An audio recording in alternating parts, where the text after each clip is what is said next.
we got Andy in town right now, nuts and bolts, stocking us up, and he's never been in a Tesla. First time. We're breaking him in right with a plaid. This car is so quiet, it's just crazy. Yeah, isn't it wild? Yeah. Holy shit! Oh my gosh! Holy crap! Oh my gosh! That was instant. It was like instant. Oh my gosh! See, it gets us in position. Yeah. And you can feel see the front sagging right now. Feel it? Wow. Yeah, I feel it. Oh, it's surreal. And then it will tell you down here, ready for launch. See right there? And then when I just let go of the brake. Oh. Holy crap, dude. Oh my gosh. That is unreal. Wow. Yeah, I have never done anything. Huh? Yeah, I've never experienced anything like that. Woo. Good job, Elon. Rock yeah, and roll, buddy. They know what they're doing over there.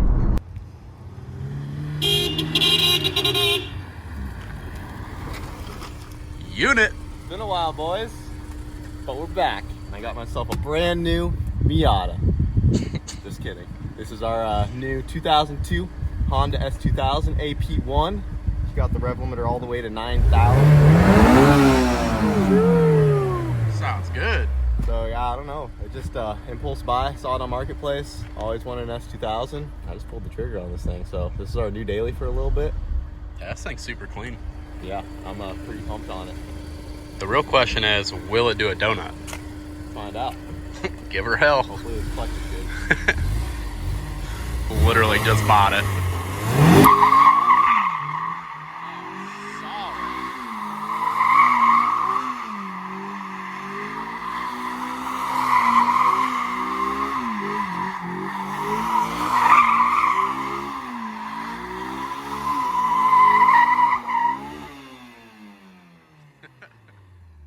I was about to go for a little figure 8 action, but got scared. Right?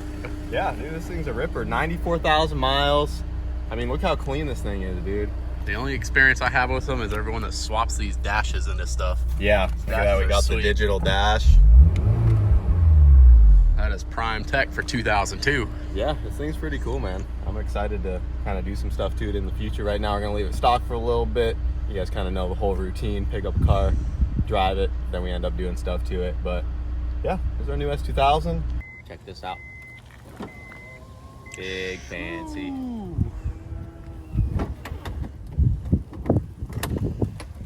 Those guys all latched up.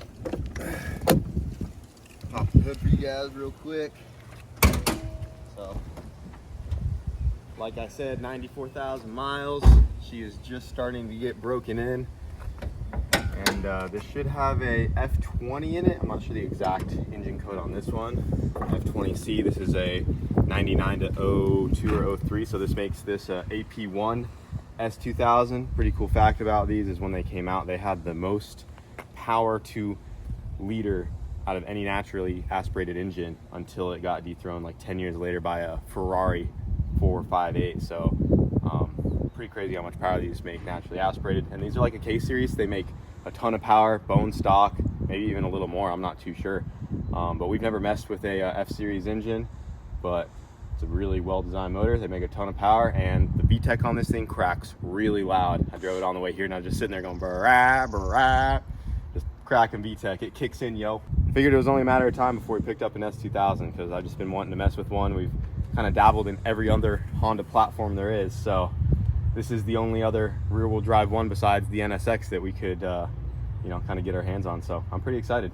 Just a big glorified Miata right here. Needs an LS swap.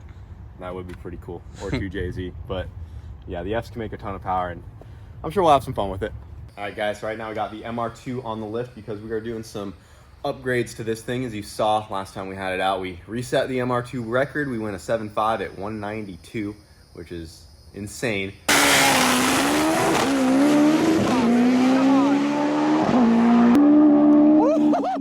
759 at 192, let's go! But something we are upgrading right now is actually the tubular lower control arms that were made by Hux Racing. So back when The ones we got were originally designed. They were not really meant to go as fast as they are. And Eric from Hux Racing actually came out with a slightly beefier upgraded set. And we are getting those guys installed right now. Wyatt already went ahead and got this one on, and then we have the other one in the box right here, and I'll compare the thickness of these boys to the old ones. But they sent us a message right here. They said, the control arms you are currently running were designed around 2009 and were used when the MR2 record was reset with a 9.6 at just over 140 miles an hour in 2010.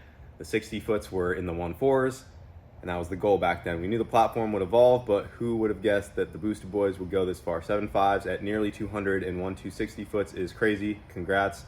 Now get these bad boys on there and go for more. From Eric and Renee Hux at Hux Racing. So these are the old ones, and it's not a huge upgrade, but it's definitely quite a bit beefier boy here. So we don't want to be bending these. We are starting to launch the car harder, and you know, just one less thing to possibly go wrong. Doesn't hurt to upgrade. So we'll go ahead and get this one swapped on there. We just had to swap the Heim joints out, and we'll get this all together. And we are actually hoping to bring it to an event this weekend. Bradenton Motorsports Park is holding a race called The Reunion, presented by TurboSmart, and we just might be able to get the MR2 into the stick shift class, boys, even though it's a sequential.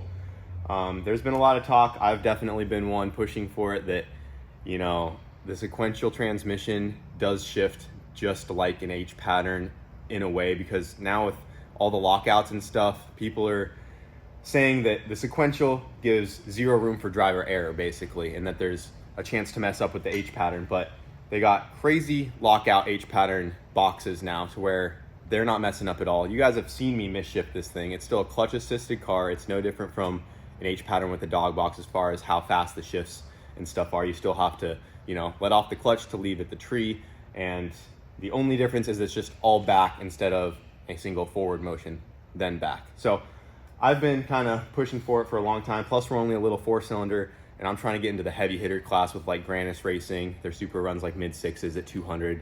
You know, even us on full tilt ain't gonna have nothing for them. So we're gonna have a little bit of a driver's meeting, and it sounds like we're gonna try to bring the car there. And if anyone really doesn't want us to race, then we might not be able to make it. But as long as the drivers are okay with it, then we might be able to run the car. So there's more to talk about on that, but we're gonna try to run it in the stick shift class this weekend. And either way, we'll have it out there. If we don't make it into the stick shift class, he said we can run it in the street car class, or you know, do something else with it. But that's the plan. We're gonna get these upgraded and get it ready for the weekend.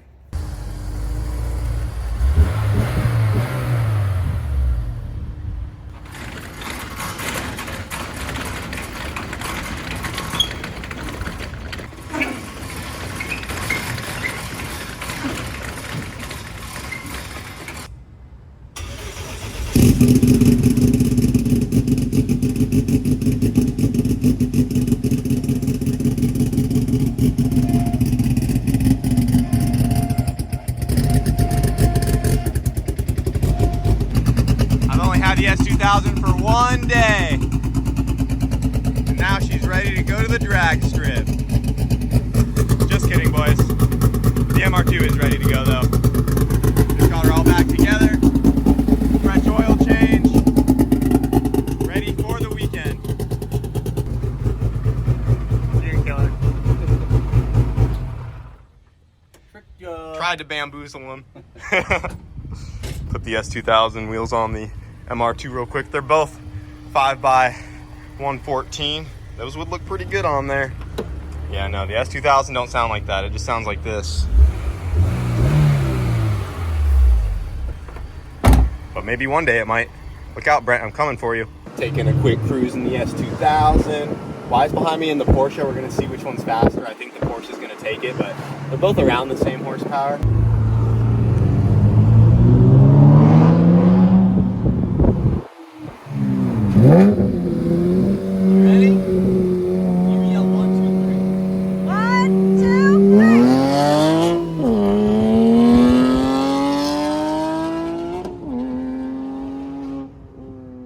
Not enough. You gotta let me have the hit. Let me have the hit. Alright. Ready?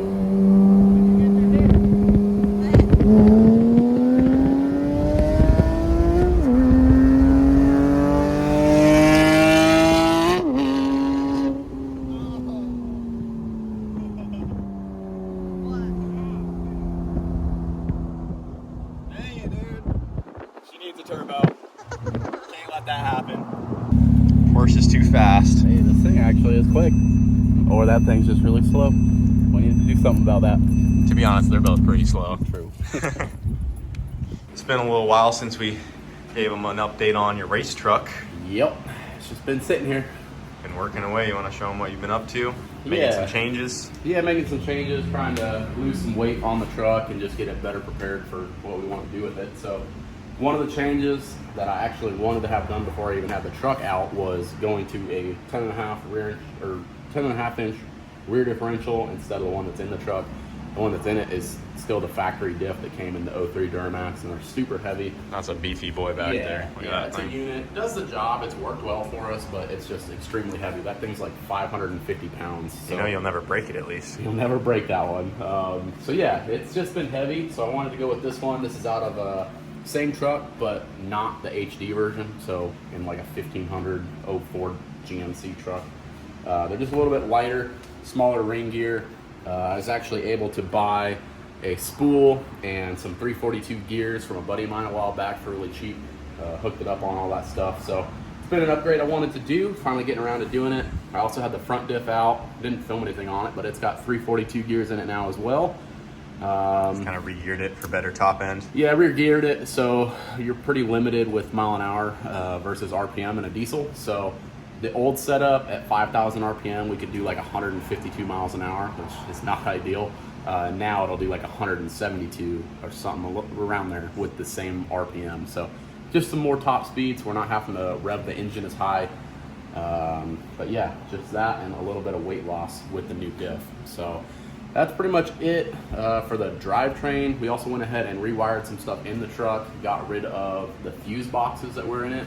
They worked fine. I just wasn't really a fan of how they looked. So put another PDM in there. I really do like those ones from ECU Masters. Cleaning up the wiring a whole bunch. Yep. The whole truck is ran through 2 PDMs, so we don't have any fuses or anything in the truck.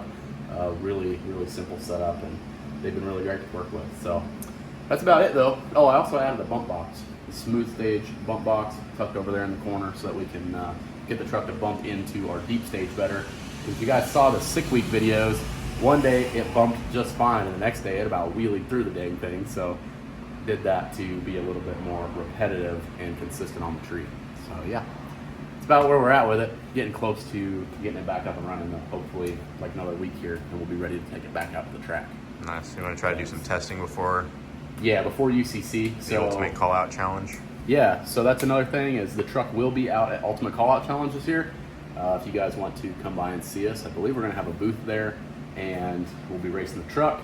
It is an all diesel event, so I know a lot of you guys are probably not familiar with it, but No VTEC. no VTEC pop in there, but it is a really cool event. It's dyno, drag racing, and sled pulling for the main competition, and then they're racing ODSS, which is the series that I will be racing in, along with the UCC stuff. So we'll be out there. Definitely, if you guys have any interest at all in diesel stuff, come check it out, because it is the largest diesel event in the United States. So really cool deal. Definitely come check us out. Yeah, gotta get this girl up and going again. Make it out there. Yep, and get it tested. Gotta get that 8-second pass out of the way, dude. For that, yeah. So that's another thing, man. Hopefully, be able to make an 8-second pass in it for sure. So really want to get that knocked out very soon, because it's kind of been haunting me. All the 8th miles have been there, and then every time I try to run it out, I do something to it. Yeah, So, it'll get there. She's been coming along, but Yeah. yeah, figure we give an update since I'm sure you guys have been wondering why it's been up to with the truck. yeah, it's been a while, a couple months. It feels like, at least. I mean, it wasn't. We took it out with the plaid, and that's when it Yeah. had the issue last. So Yeah. it's been like a month. Hopefully, correcting that too. So just a little, all the little things, man. I know you got to get your redemption against the plaid. I know, dude. I got to take it to the Applebee's. Freaking always losing to these plaids, dude. Freaking Elon, dude. Freaking Elon. Beating fully built drag trucks. What the hell? Well, I hope you guys are excited for some S2000 content in the near future. I got a couple plans on what I would like to do to this car. I'd like to hear your guys' thoughts and opinions on what we should do to it. I'm not going to be doing a full-blown drag build on this car. As cool as that would be to see, you guys know we already have a ton of projects, and I got to get working on the tube chassis Civic, and I still want to get going on a full-blown NSX drag build in the future as well. So this will not turn into a full-blown drag car. I won't be setting any sort of records. But the plan is to do some fun bolt-ons, definitely make it a lot faster. And I saw some comments on my Instagram post about the car, about some people wanting to see some road course stuff. And that would be a pretty cool, fun thing to do. Try to see what that world's like, some road course racing, because all we really do is drag race. So it'd be cool to go to some tracks. There's a whole bunch here in Florida. So maybe we could set this thing up and do all kinds of fun stuff with it. But overall, it's a freaking clean, awesome car. And I'm excited to have an S2000 to have some fun with. And also, I know it's been like almost 2 weeks since we posted a video. By the time you guys are watching this, that's for a couple reasons. First of all, I kind of took a little break. You guys know me, it happens. But also, I've been working on a off-camera project. I had about a solid 3 or 4 days of nothing but sawzawing, angle grinding, and using a cutoff wheel. And we're trying to mock some stuff up, and it's looking pretty promising. I don't know, it's a cool project we've been working on off camera, and I was just going crazy on that. So I kind of took a break from filming for a while. I know you guys will understand. I don't think I've taken this long of a break since I was doing the 10-point roll cage in the MR2 back at the shop in Colorado, and I took about a 2-week break then, and that was probably close to 3 years ago now, and I don't think I have ever taken that long of a break without posting a video on YouTube since then. So pretty crazy. It felt good though. Sorry for all of you that were waiting and wondering what was going on. I'm okay. Everything's good. We're coming back and we're getting the ball rolling on a whole bunch of more projects for the end of the year.